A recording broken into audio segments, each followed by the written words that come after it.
Donald Trump stood before cameras on June 5th, 2026, and told the world that Iran has roughly 21 to 22% of its pre war missiles remaining. He said America has completed most of the job. He said Iran will be forced to accept things they never imagined accepting: clean numbers, confident delivery, overwhelming logic. And somewhere in Washington in 1967, Robert McNamara said almost exactly the same thing about Vietnam. And 8 years later, American helicopters were evacuating off the roof of the Saigon embassy. The most dangerous moment in any war is not when you are losing. It is when your numbers tell you that you are winning, and your numbers are measuring the wrong thing entirely. Here is what nobody is connecting right now. The Iran war of 2026 is not primarily a story about Iran. Iran is the stage. The real story is about Taiwan, and the real audience watching every single missile launch, every drone intercept, every Patriot battery firing over the Strait of Hormuz is not sitting in Tehran. It is sitting in Beijing, quietly, patiently, taking notes. What China is learning in real time from this war, using Iranian bodies and Iranian territory as the classroom, may determine the outcome of a conflict that has not started yet. And the terrifying part is that the United States is so focused on the numbers it can measure that it is completely missing the calculation that actually matters. Let me give you the intellectual framework first, because without it, the rest of this analysis will not land the way it needs to. There is a concept in strategic theory called the McNamara Fallacy. It is named after Robert McNamara, the United States Secretary of Defense, who presided over the Vietnam War with a spreadsheet in one hand and absolute confidence in the other. The fallacy follows 4 steps that have repeated themselves in history so many times it should be considered a law of geopolitics by now. Step 1, you measure only what is easy to measure. Step 2, you discard everything that is difficult to measure. Step 3, you conclude that what cannot be measured is therefore unimportant. Step 4, you conclude that what cannot be measured therefore does not exist. McNamara applied this to Vietnam through body counts. The logic was elegant on the surface. If America is killing enemy soldiers faster than North Vietnam can replace them, then mathematically the resistance collapses. Simple arithmetic, rational, defensible, completely wrong. What McNamara could not put in a spreadsheet was will, nationalism, the absolute ironclad conviction of the North Vietnamese people that this was a fight for survival and dignity and existence itself, and that there would be no retreat under any level of destruction. When an advisor suggested modeling what he called the X factor, the emotional and psychological state of the population, McNamara crossed it off the list and said, if it cannot be quantified, it is not operationally significant. He decided human will did not exist because he could not measure it. And that decision cost 58,000 American lives and ended in the most humiliating military withdrawal in American history. Now look at what America is measuring on June 5th, 2026. The number of Iranian UAVs shot down, the percentage of Iranian missiles destroyed, the number of ships diverted from the blockade, the daily economic damage being inflicted on the Iranian economy. Trump stands in front of cameras with those numbers and declares victory is imminent. What is America not measuring right now? America is not measuring the political will of the Iranian government. America is not measuring the degree to which this war is actually consolidating domestic unity inside Iran rather than fracturing it. America is not measuring the strategic lessons Tehran has been deliberately and systematically implementing from history. And most critically, most dangerously, America is not measuring the rate at which its own strategic missile stockpiles are being depleted at an alarming and accelerating speed. None of those things appear in the daily CENTCOM briefing reports. According to McNamara logic, they therefore do not matter. According to McNamara logic, they do not even exist. Iran is consciously and deliberately applying the political survival strategy of North Vietnam. I want to show you exactly how this is playing out point by point because the parallels are not coincidental. They are instructional. Tehran has studied this history and is executing it.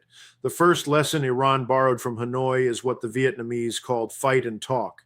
Between 1968 and 1972, North Vietnam never stopped fighting while it was sitting at the Paris peace talks. They sat at that table not because they wanted peace. They sat at that table to buy time, to generate political pressure on the American domestic front, to project an image of diplomatic willingness while never conceding a single thing of substance. Look at Iran on June 5th, 2026.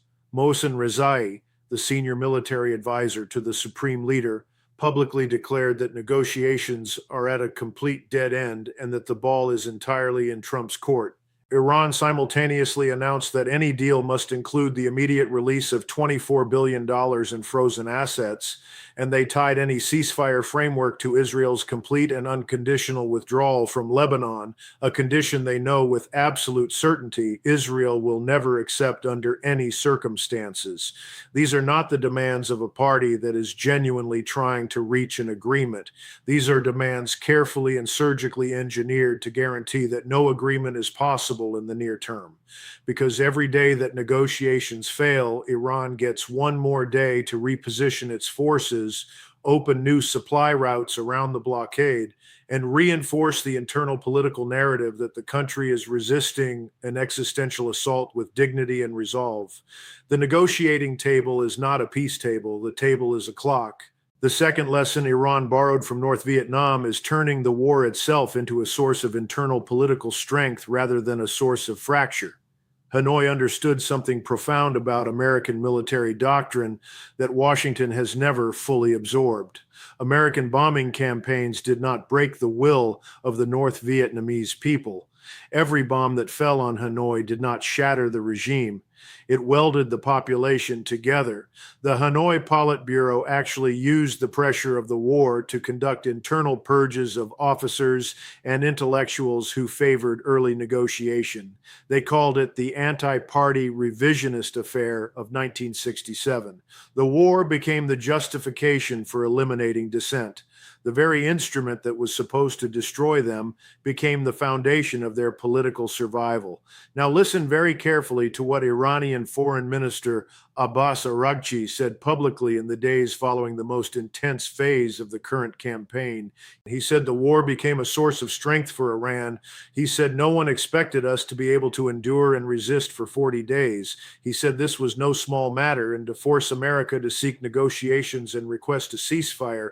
He said this with pride, not with desperation, not with the language of a country that is losing. He said this with the confidence of a man who believes his side is winning the war that actually matters, the war of political will. When a foreign minister describes a conflict that has devastated his country's economy and infrastructure using the language of strategic triumph, you are looking at McNamara's spreadsheet showing you the wrong movie entirely. The third lesson Iran borrowed is the asymmetric shield. North Vietnam could not match American conventional firepower, so it did not try. It used guerrilla warfare, the Ho Chi Minh Trail, hidden supply networks, and a logic that was elegant in its brutality, forced the most expensive military in human history to spend vastly disproportionate resources destroying things of minimal value. Iran is executing this doctrine with 21st century technology. Every attack drone Iran launches costs a few $1,000s. Every Patriot interceptor missile the United States fires to shoot it down costs between $3 and $4 million. Every single engagement Iran initiates is a financial victory for Tehran, regardless of whether the drone ever hits anything. The goal is not to destroy American assets. The goal is to force America to burn through its most expensive and hardest to replace munition stockpiles defending against cheap, expendable hardware. And Iran just opened a new bypass route around the American naval blockade that should be front-page news everywhere and is barely being mentioned.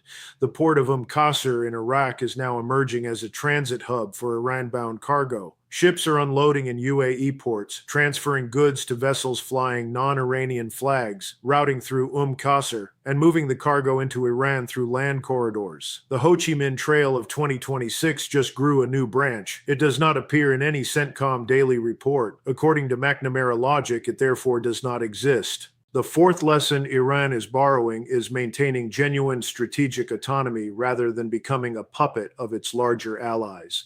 North Vietnam received enormous support from both the Soviet Union and China, but it was extraordinarily careful never to become fully controlled by either of them. It played Beijing and Moscow against each other to maximize what it received while retaining sovereign control over its own decisions. Today, Iran's Deputy Foreign Minister Kazem Garibabadi said explicitly and publicly that Iran does not wait for the green light of any country and acts strictly according to what it considers its own national interest. That statement was not made for domestic consumption. That was a diplomatic signal sent directly to Beijing and Moscow saying, "We appreciate your support and we know who is holding us up, but we are not your proxy. Do not mistake our gratitude for obedience." That is exactly the strategic posture Hanoi maintained throughout the Vietnam War. And it worked.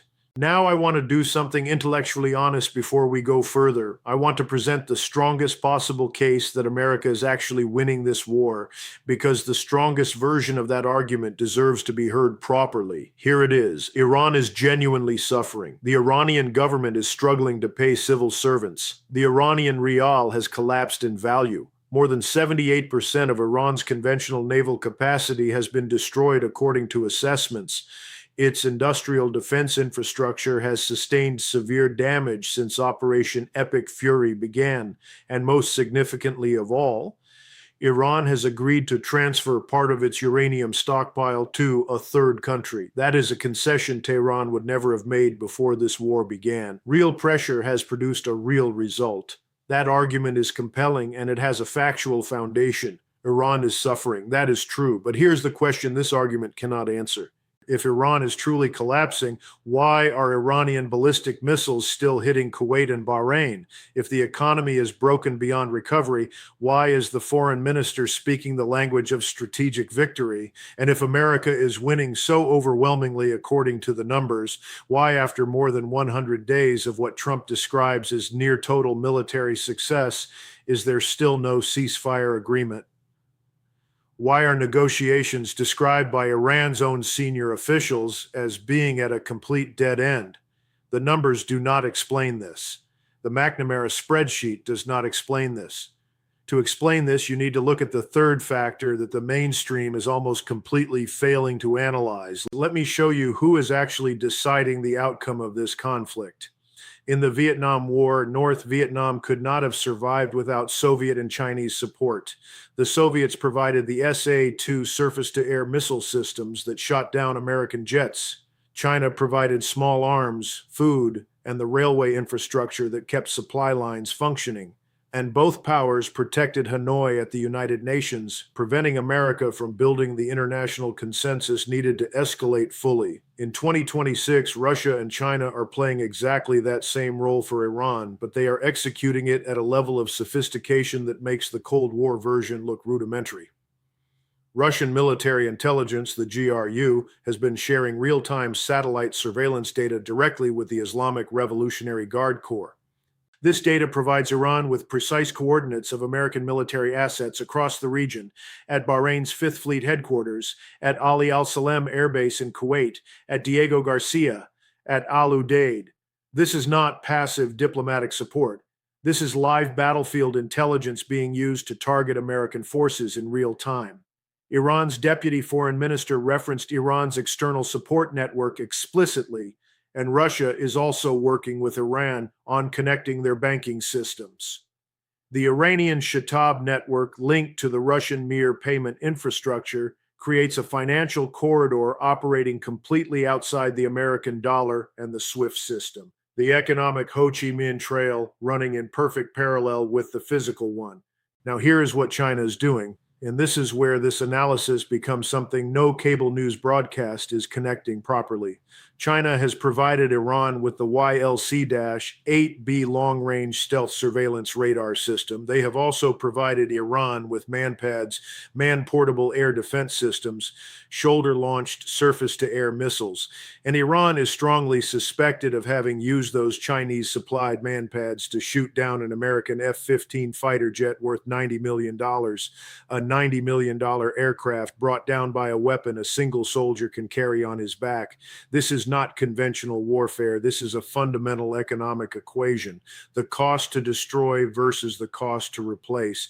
And in that equation, America is on the wrong side of the math in a way that gets worse every single day. But here's the deeper layer that nobody is connecting properly. You may have heard about the years of accusations that China used shell companies and smuggling networks to purchase advanced AI chips from American manufacturers in violation of export control laws. Taiwanese authorities arrested individuals fabricating export documents and shipping server equipment through Japan and Hong Kong into mainland China. The United States Commerce Department issued increasingly aggressive guidance requiring export licenses even for overseas subsidiaries of Chinese companies because the loopholes were being exploited at enormous scale. The company called Shanghai Chaoya Energy was recently added to United States Treasury sanctions blacklist for helping Iran sell liquefied petroleum gas through UAE shell companies. The media is treating this as three completely separate stories: NVIDIA chips being smuggled, Chinese weapons being transferred to Iran, an American F-15 being shot down over Western Iran. They are not separate stories. They are the same story being told in three different languages. China's military technology development, including AI-guided systems for electronic warfare, radar spoofing, and drone navigation, is being built partly on a foundation of reverse-engineered American chip architecture. When those advances get integrated into China's defense manufacturing ecosystem, they flow outward to Iran in the form of more sophisticated radar systems, more capable drones, and more precise targeting hardware. China is using Iran as a live weapons testing laboratory. Beijing is watching in real time what happens when its technology goes up against the actual cutting edge of American military capability. Every engagement is a free data point. Every failure teaches something. Every success gets incorporated into the next generation of systems that may one day be used in a conflict much closer to Chinese shores. And Beijing is doing all of this without spending a single Chinese soldier, or without firing a single shot from a Chinese weapon in a conflict China is officially not participating in, without triggering a single sanction specifically targeting Chinese military behavior.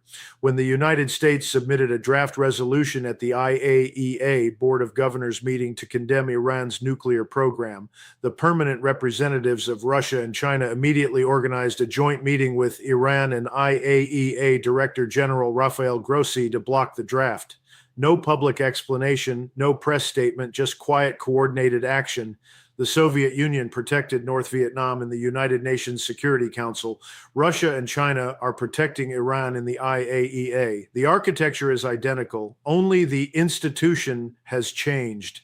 Now, here's the thing that keeps certain very senior Pentagon officials awake at night, and that almost nothing in today's news cycle is addressing at the level it deserves.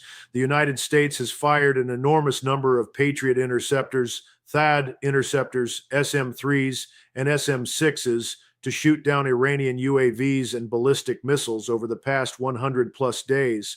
More than 50% of the strategic reserve for these systems has been consumed. The total cost of the campaign has already exceeded $35 billion in just over 14 weeks. And certain defense analysts, people who spend their careers thinking about these things, are beginning to ask a question that nobody wants to say out loud in front of cameras. If China moves on Taiwan right now, not in 2 years, not in 5 years, right now, this summer, while America is exhausted and extended in the Persian Gulf, does the United States have sufficient long-range munition stockpiles to credibly defend the island? The honest answer, based on currently available assessments, is probably not. Think about what that means. China is supplying weapons to Iran. Iran is using those weapons to force America to expend its most expensive and hardest to replace munitions in large quantities every single day. Each time Iran launches a cheap drone and America fires a $4 million interceptor to stop it. The gap between America's current munitions inventory and the threshold needed to defend Taiwan narrows a little more. This is not an accident. This is strategy. This is what grand strategy looks like when it is being executed by a civilization that thinks in decades rather than news cycles. China does not need to invade Taiwan today. China only needs to wait. Wait long enough for America to exhaust itself in the Middle East. Wait until the cost-benefit calculation of a Taiwan operation tips sufficiently in Beijing's favor. Wait until America's Pacific forces are stretched, depleted, and operating on equipment that has not been properly maintained because every available resource is consumed by a Gulf War that was never supposed to last this long. And here is what makes this strategy simultaneously brilliant and terrifying. China is testing its own weapons technology in a real combat environment against the most advanced military the world has ever produced, without risking a single Chinese life, without triggering a single Article 5 commitment, without crossing a single red line that would force a direct American response. Every tactical decision America makes over the Strait of Hormuz, every doctrine Washington reveals, every psychological pressure point that Iranian commanders discover actually works, gets cataloged and incorporated into Chinese military planning for a scenario that Beijing believes is not a question of if, but when. McNamara counted dead Viet Cong and believed he was winning. America is counting intercepted Iranian missiles and believes it is winning. But China is counting something else entirely. China is counting the remaining long-range munitions in America's Indo-Pacific theater stockpile, and that number is going down every single morning. The four-step logic of the McNamara fallacy is not a relic of the 1960s. It is a persistent and recurring feature of how powerful nations lose wars they should have won. You measure what is easy. You discard what is hard.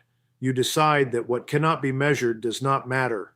And you wake up one day to find that everything you could not measure was what actually decided the outcome. Here are 3 things to watch very specifically in the next 72 hours. Watch China's behavior at the IAEA. Not what Beijing says, but what Beijing does. If China continues its pattern of silent coordination, organizing meetings, blocking resolutions, shielding Iran from international consequences without making a single public statement. That silence is confirmation of the strategic architecture. The absence of a statement is itself the statement. The silence is doing the work that words would compromise. Watch the Qasr route. Watch whether trade volumes through that Iraqi transit port continue to increase. Because if they do, it means the American naval blockade that is generating those impressive daily numbers about diverted ships is failing in a way that will never appear in any CENTCOM briefing. The Ho Chi Minh Trail did not appear on American operational maps either, not until it was too late. Watch for specific language in congressional hearings. Watch for the phrases readiness gap and munitions replenishment timelines and Indo-Pacific operational capacity appearing in testimony from senior Pentagon officials. If those phrases begin surfacing, it means the strategic depletion problem is being discussed at the highest levels of American defense planning. It is just not being discussed in front of cameras yet.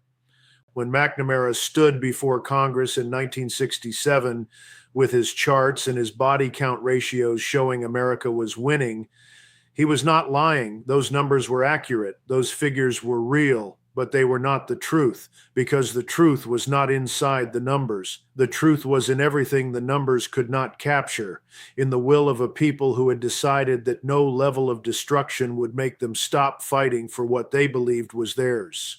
Today, America is measuring missile inventories and intercepted drones and redirected tankers and drawing confident conclusions.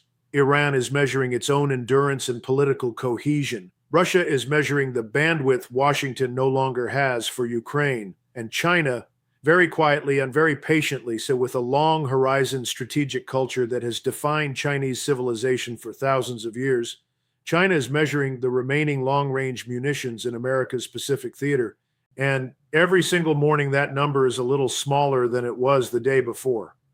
The question I want to leave you with is not the question anyone is asking on television today. When the shooting over the Strait of Hormuz finally stops, and when the accountants at the Pentagon sit down and total exactly how many Patriot interceptors and THAAD batteries and SM-6 were consumed in this conflict, and when they compare that number against what is required to credibly defend Taiwan from a Chinese military that has just spent more than 100 days watching every American tactical decision up close from the inside, what will that number tell us about the war that actually matters? That is the most important question in geopolitics right now. And the fact that it is not being asked on any major news platform tells you something deeply significant about how poorly the lessons of history are being learned. Tell me in the comments, do you think America's military planners are thinking about Taiwan right now while fighting in the Gulf? Or is the focus so locked on Iran that Beijing's window is being missed entirely? Subscribe right now and turn on notifications because the next development in this story will not announce itself and you need to be here when it breaks.